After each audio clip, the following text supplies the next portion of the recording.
Hey fam, happy hump day. I want to come on here and do my review of Black Monday, Season 1, Episode 10. It's Black Monday, y'all. It's go time. So let's get it. The episode begins with Mo, Don, Keith, and Blair at home. They're all getting ready for work. They're all getting dressed in tuxedos. And from there, we go to Don and Mo entering the stock exchange floor. They're walking in, talking together. And basically, she's saying how she almost lost it last night. Blair was trying to be all lovey-dovey, feeling her up and grabbing on her. And she basically had to pretend to find a lump.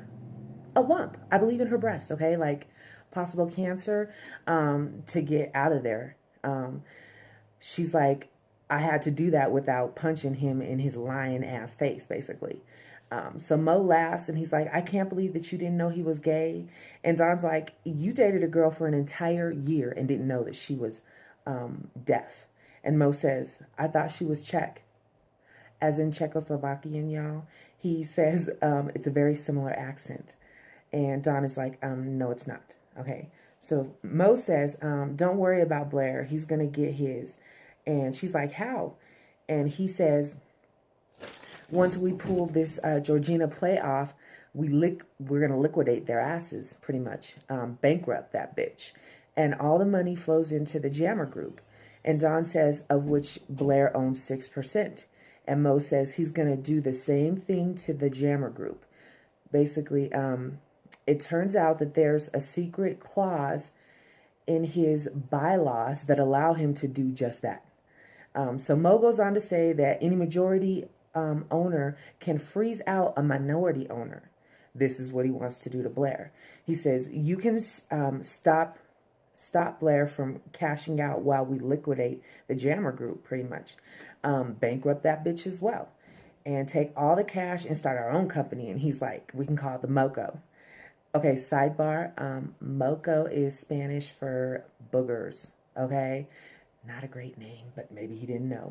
He says, or we can call it the Mo experience. And he's like, can you believe it? We got him trapped in a classic 69. And Don is like, I'm assuming you're going to tell me why it's not a catch 22.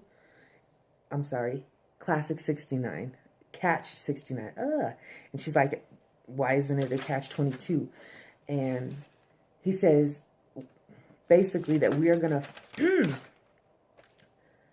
Mo says the only way that he can fuck us is if he gets fucked, okay? And she says, so it's a catch 22. Hello. So they go up to their floor, to where their offices are at. And when they enter their suite, basically it's Mo's birthday, which is the reason that everybody is dressed in these tuxedos. He had them get some Bajan tuxedos. He got them for everybody. I don't know this name, but I guess it's a big one. There's a table laid out with champagne, and there's a huge line of crack in front of the champagne and glasses. I mean, a big line, okay? Mo tells Don that he would have never gotten where he's at without her, and the only way he'd want to celebrate is with her. And she seems a bit awkward at that moment. You see it in her face. They bring up how he missed his birthday party last year. I guess he got so screwed up he didn't actually show up. Sounds like Mo. He says, basically, if I'm missing today, I'm in the morgue. I'm dead. That's the only way I'm missing that party. All right. So Keith, we flash over to where Keith is at. He's in the SEC office where the two agents bring in his boy toy, pretty much. And the boy toy is pissed, saying that they told him that Keith could have protected him, but he chose Mo instead, basically. So they arrested him last night for security fraud. He explains he spent the night in a 12 by 12 cell with another guy, and that for 15 minutes, that guy sat on the toilet and took a dump, holding eye contact with him. He's all freaked out because there's no stalls in the jail cell. Boy, bye. Okay. He's highly pissed, and Keith is like, I can work this out. I can I can fix this. And the boy toy is taking off the earring that Keith gave him, and he's setting it down. And he's like, there is no way to fix this. We are done. And he leaves, okay? So the Asians are then like, you called our bluff on your boyfriend, right? Next up, we're going to go after your family. And or you can give us Mo, and this all goes away. And they don't want him to wear a tape anymore because, as we heard in the last episode or two, that tape is getting damaged and thrown away. It's not happening. They have a device they want to put on him that does live recording off to them immediately, okay? So it's a way to cover their ass. They are like, he's like, you don't understand. Mo's like my best friend, blah, blah, blah. And they're like, Mo is a piece of shit and not your friend, okay? He's not your friend. How much of the Georgina play are you getting? And what has he ever done for you? And Keith is like, he gave me a job when nobody else would. That's what he did. It's a pretty big move. So they lean in further and threaten him before leaving. Okay, so he puts the earring on his tie, the one that his boy toy had just left out. So he now has the tie earring again.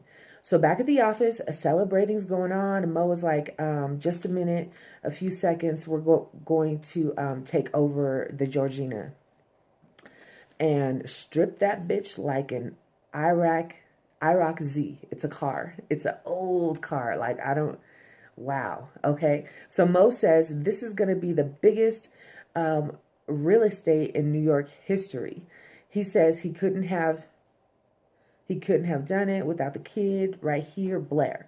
He said it's been a revelation to watch you go from a punk ass bitch ass mofo.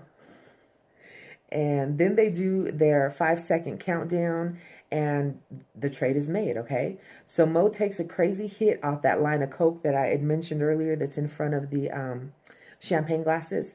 And when he comes up, he sees his old mentor sitting there in a wheelchair, and he freaks out and passes completely out, okay?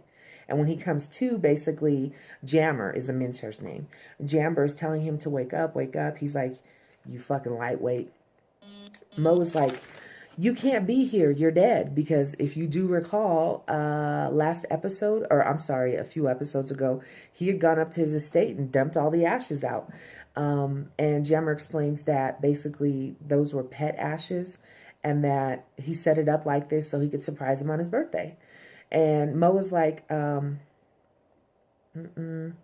he's like, that is so fucking incredible, because he wanted to start going off. You could tell he was pissed and shocked and all this stuff, but he wants to keep this energy cool because it is his birthday, and hell, they just made a shit ton of money. All right, so let me see. So Mo then introduces Jammer to everybody that's there, and they're all realizing that he's the reason behind the name of the company that they work at, okay? They all continue partying, and then Dawn asks to speak to Mo in private, and everyone hears it, and they're like, oh, what's going on here? Okay, and Mo is like, this party just got a little better. Sounds like something's about to go down. Okay, and Blair is like, I'm coming too. So they go into Mo's office, and Mo is like, Blair, by the way, fuck you. He's like, we know what you've been up to. And Blair is like, I don't think you do. And Mo's like, we do, definitely. And Dawn is like, no, you don't. She's telling Mo this. No, you don't. She's like, sorry, Momo. And Mo is like, what's happening? And Blair's like, you're fired. So he just flipped the script on him, basically. And he's like, your piece of the Jammer group is frozen. Mo's like, what's going on here? He's like, we're just about to tell you the exact same thing. And he's like, Dawn, did you tell him already and ruin the surprise? And Blair's like, you would have majority control. You would have to have majority control to kick me out, basically. And Mo's like, oh, baby, I do. And Donna's like, no, baby, you don't. Sorry, Momo. She repeats it. And he's like, why do you keep saying that? Mo stops and exchanges looks with the two of them. And he's like, oh, fuck. He's realizing what's going on here. They say that they started this long ago after Blair's engagement party. Dawn helped Blair figure out some things he'd been struggling with. Basically, he shared with her concern over Mo's intentions because he found the Georgina documents in the shredder. He also recognized the cop actor at the party, his engagement party, as the same guy that was a security guard who busted him on his first day of work on his first day of work there over the coke on the stock floor. And Dawn lets him know she is there to listen and probably the only person that he can share all of this with, which is true, okay? So Blair goes on to describe a McDonald's commercial. Basically, he brings up the McRib, and he's saying that it's crazy because it's a sandwich with a rib-shaped piece of meat on it, and he looked further into it and found out that was actually a rib that was completely grinded up together, and then they put it together to make it look like that, but it includes the bones. Okay, it's real nasty. And he says, what's the word he uses? They pressurized it into the shape of ribs, okay? And he says, I feel like that. I've been pressed into this shape that doesn't make sense to me. I'm sure we've all felt like that at times, shoot. He says, I don't know how I feel, but I feel like it's in my bones. And Dawn is like, I get it. I felt that way before I came to the Jammer group. She's like, you can be whoever you want to be. You know, you're grown. She's like, but you can't marry Tiff. And he's like, I know. Okay, so then Dawn recounts that when she was upstate at Mo's cabin, Blair called her in the middle of the night to tell her about Tiff's kidnapping. And basically, he broke it down.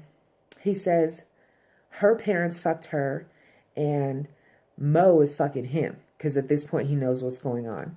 He was like, fuck them all. And he told her that she knows about the Georgina play. And she's way too smart not to know about it. And basically she ends up admitting to that.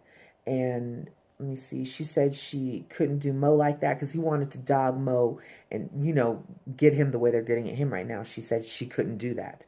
And he talks her into it, recounting how Mo has dogged her. She even had to beg for her 15% into the company. All right. So Mo was like, wait a minute. Why would you make me think you are dating and then turn right back around and tell me you're gay? He's asking Blair. And Donna's like, I knew you would never give up 6% of the Jammer group to Blair unless you thought it was your idea. So this is how they had to play it off, basically, with the lies. So Blair is like, the only way to fuck you without you knowing is to convince you're fucking me too. Dawn says, catch 69. All right. So Dawn goes on. She's like, you were jealous of us all year long for no reason. Just had to give you one. We just had to give you one, basically. Hence, they're telling Mo that her and Blair were in love.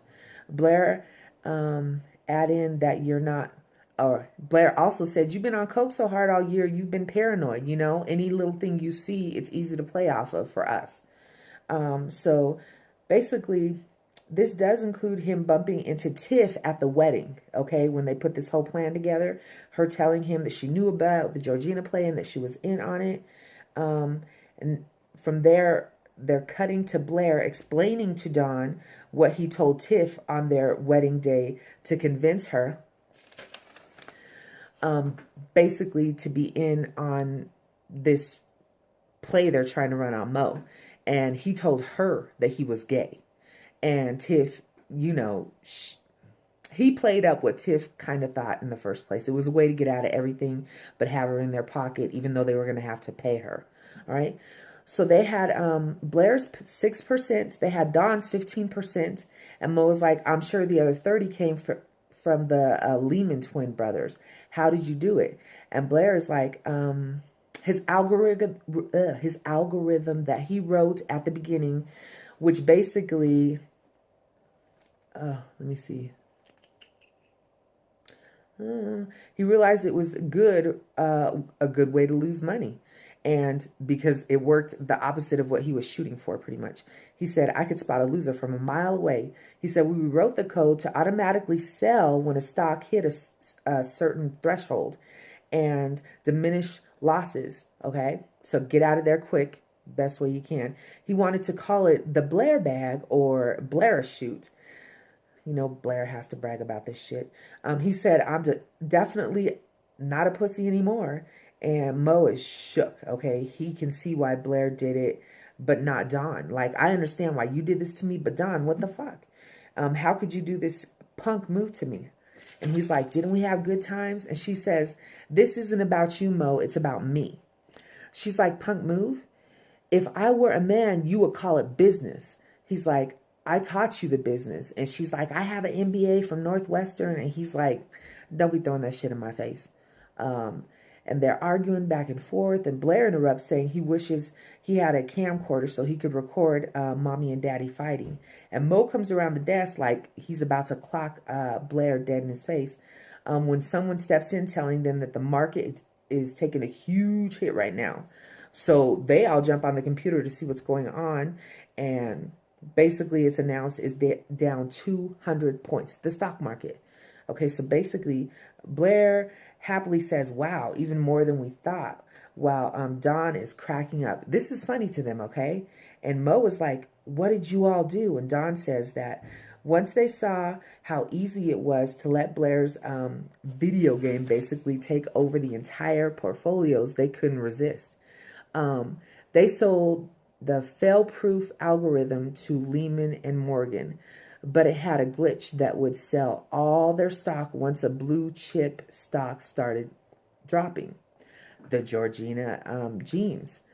Okay, so basically as Georgina went up, theirs went down, screwed them all the way up. Okay, the Georgina play triggered a major sell-off, shorting the market. Blair says that was Don's idea. I mean, why only make 100 million when you can make 200 million? And Mo was like, do you realize what you did? He's like, from day one, I told you computers don't make trades. Men do. And men are superstitious and scared and stupid. And when they see two big houses selling, they're going to panic. And that panic spreads into a wildfire like chlamydia. All right. So people are going to lose their houses, their jobs, their livelihood. And Blair says so. And Don looks distraught and kind of sad. It's like she's realizing what she's done. Mo says, congratulations, assholes. You just broke the fucking world, basically. Like, it has a ripple effect and it's gone. So now we cut to Keith, who's walking down the street. He's headed to the office, so he's nearby. And people are losing their shit in the street, basically. Guy is beating their phone. There's a person beating their phone into their big ass brick cell phone into the ground. People are crying out loud. There's a guy thrown up into a trash can. There's total mayhem going on in the street because people are getting word of what's going on with the stock market, their money. So Keith is in utter shock, watching it, walking to work, and when he gets to the stock market floor, he gets in on it, cracking some guy in the nose. No idea why he did it, but whatever. Okay, so we're going over to the office of the Lehman twins. They're showing us what's going on there. And these two are freaking out over their loss, okay? All their stocks are just plummeting down, and they're scrambling, trying to move everything to gold. That's the quickest, best way they could do this, put all their money into the gold. But they can't because the algorithm is selling everything. It literally won't let them cut in to take their money and do what they need to with it. They're losing it all. So Mo is now we're back to his office. Mo is in his office and he's alone and he's looking out the window, and Dawn comes in and she says, look, Mo, you always said if I wanted something from you, I had to take it. She's like, I'm sorry, Mo, but it's my time. If it's any consolation, this whole thing happened. It was set into motion before I even knew about the ring.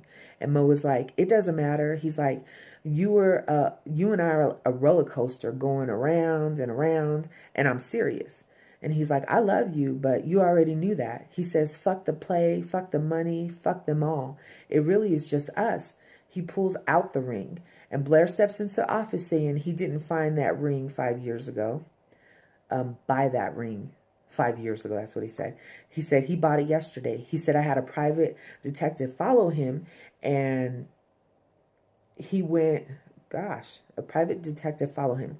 He says you sent Chad upstate to get it yesterday. My gosh. The detective followed Chad, who was sent to get it yesterday. And Mo's like, no, I sent Chad to pick up my new limbo yesterday. So he got another one, them ugly ass Lamborghini limousine box car. Blah. He bought a new one because he knew it was about to go down. And Mo denies this basically. And Blair says, nothing about you is real. You're all bullshit. Don, do not be weak right now. He's like, don't feed into the crap he's giving you. So Jammer enters the room now. He's wheeling himself in the wheelchair. He's talking about the market crashing, and he wants to celebrate, Mo's birthday still. And Mo steps up to tell him that these two fucked him over the Georgina play, basically. And Jammer is like, that's bullshit. Mo is, at least it's nice to have, Mo says, at least it's nice to have some family here to celebrate my birthday with me. And he's like, what are you saying about family? He's all, you think I came here for your birthday? And he's like, I'm here for my piece of the Georgina play. And Donna's like, you have no shares of Georgina or Jammer Ground. And he's like, bitch, I staked the Jammer group. He put all the money into it at the beginning. He's like, why do you think it's called the Jammer Group? Hello. Mo says, I thought that was a gift for me because you were proud of me. And he's like, proud? He's like, you're embarrassing yourself. He's like, you're not my son. If you were my son, you wouldn't have got fucked up like this. And Mo was like, you gave me your lucky watch. He's showing him the watch here. And he says, you mean this? And Jammer shows the exact same watch. And he's like, they're $60 and I get them from a Chinaman in Koreatown. Jammer had been referring to Mo as Ronald during this conversation, and Dawn is hearing it. And she's like, who is Ronald? And he says, it's me. He's like, it's him. It's me. That's what Mo replies, this Ronald person. Haven't heard this name till now. Okay, so Blair is like, I told you, Dawn, he is all bullshit. Everything about him, including his name. Okay, so Mo's new limbo pulls up sort of close to their building, and the driver,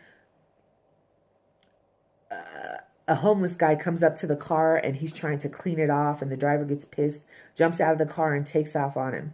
Okay, and at this point, the Lehman twins across the street, they see the car, and let me see, they decide that one of them should take a shit in the new car, because they've been dogged out of their money today and they're about to they know Mo is behind this. They're not stupid.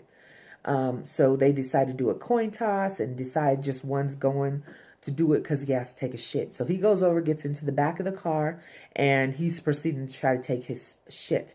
The driver comes back, jumps in the car, and takes the car off. He doesn't know old boy's in the back. Okay, so we're back to in the office, and Blair tells Mo, you didn't lose everything. You'll always have the Honda. They had made a bet about this earlier. Basically, if it didn't happen for Mo, Blair was they were going to switch cars, basically. That was the bet. So Mo wins the shitty Honda, and Mo gets his new boxcar limbo, okay? And Blair gets the new box, you know what I mean. Okay, so Mo looks disgusted remembering this bet. He's like, damn. Blair tosses Mo the keys, and they have one of those multi-purpose knives on him, basically on the keychain. And Mo's like, you really are a Boy Scout. And Jammer interrupts, saying, I made a long-term investment into you, and I'm here to collect. And Mo was like, get it from them. He's like, I taught them all I know, and they screwed me. He's like, Jammer is like, bullshit. I taught you everything I knew, and all of you are playing me. Keith walks in saying Fat Fred just had a heart attack, basically, in the break room. He's one of the guys that works with him, and he had broke down over all the money that he's losing. And Don looks concerned at that point, and Mo tells Jammer he's telling the truth. Don and Blair, won. They pulled off the Georgina play, and Keith hears this and is taking it in as he records, or rather sends off the live feed to the SEC people. Keith leans in saying how Mo planted coke on Blair. He's like, I'm going to run all this down to where it's just out there because he's turned on him. He's like, you planted coke on Blair, and he's like, you've been laundering money for the Yakuza and parking all that Georgina stock illegally. He's like, so we can all agree that Maurice Monroe did all that. And Mo replies, yes, Keith, Maurice Monroe did all that. He's admitting, and he's like, I'm not sure why we're listing all that in one sitting anyway. But you're always right. You're the only one in this room full of fucking you're the only one in this room full of fucking snakes that never fucked me over for 15 years. He's telling him what a good friend he's been. And Jammer goes at this point for Dawn's gun that's sticking out of her purse on the table. And Mo continues. He says, it turns out that you're the best friend I've ever had. And Keith is instantly guilt-ridden at this point. He goes out on the balcony for some air. And the limbo now is parked right out in front of them, in front of the building, okay? And Keith flips out once he's out there, and he gets up. He's looking like he's about to take a dive off the balcony, y'all. Inside, Jammer is going off, letting them know he is not leaving without his cut. And Mo is like, what the fuck you gonna do about it, Jammer? And Jammer pulls out the gun, and he shoots at the sliding glass door next to where Keith is at. Okay, so Mo knocks the gun out of his hand, and he hits Mo with a bottle over the head, sending him out to the balcony. He stumbles out there, and he lunges at Mo. He got out of his wheelchair. I guess he didn't need it that bad. And he's strangling him, and he's saying, nobody jams the Jammer, basically. And Dawn comes out and pushes Jammer over the balcony. She's trying to save Mo. And he reaches for Blair's tie because Blair is standing right there. He grabs a tie, and he's holding on to that tie for dear life. And they're struggling. And then Mo he remembers the knife on the keychain that Blair just gave him. He takes it out, and he cuts that tie, sending Jammer to his death on Mo's new car and killing the Lehman twin that's inside the car also. Just crazy, okay? So that was it. That's the tie that we saw. That's okay. So Mo goes back into the office. He's freaked out over everything that just happened. Keith apologizes. Mo is like, fuck him. And Keith is like, no, as he rips his shirt open, showing the transmitting device, and apologizes again. He's showing Mo what he did, betraying him at this point. So let me see. Mo is shook. And at this point, the FBI and the SEC, they storm into the stock floor announcing they are there for Maurice Monroe. So they're way downstairs. And Mo grabs his bag and he's leaving. And Dawn follows him, offering her gun to him, which he takes. She gives him a good, long, compassionate kiss at this point. And let me see. He leaves. Dawn goes back to find Blair in Mo's office at his desk, snorting a line of coke. And he offers her some, and she leaves. She's not happy over all this shit, but he's celebrating. All right, so she walks out of the office, and there's FBI agents who are coming in, and they look at her, and they're immediately assuming that they call out that she is just a secretary. She's so insulted, but she's like, just screw this. So then Mo makes it out of the building, and he goes to find Blair's shitty Honda, since his box car, the Limbo, is ruined with the two bodies, and he sees on his way out, basically. So funny how Jammer is holding that tie earring as Mo leaves. It's literally how the first episode started. So I do believe Mo leaves scot-free here. Basically, that wasn't even his real name. Everything, the business wasn't his. That wasn't his real name. I think he's covered. They pinned it on someone who does not exist. Genius, right? Okay, so let me see. I'm sure the cops arrest Blair at this point, probably thinking that that's Mo. He's in his desk. I don't know how far that's going to go because it's the end, y'all. It's the end of the season. I don't know if there's going to be a second one. Thank you so much if you watched all the way to the end. This is a long one. Thanks for watching. If you like my videos, hit the like button and become a subscriber. Bye.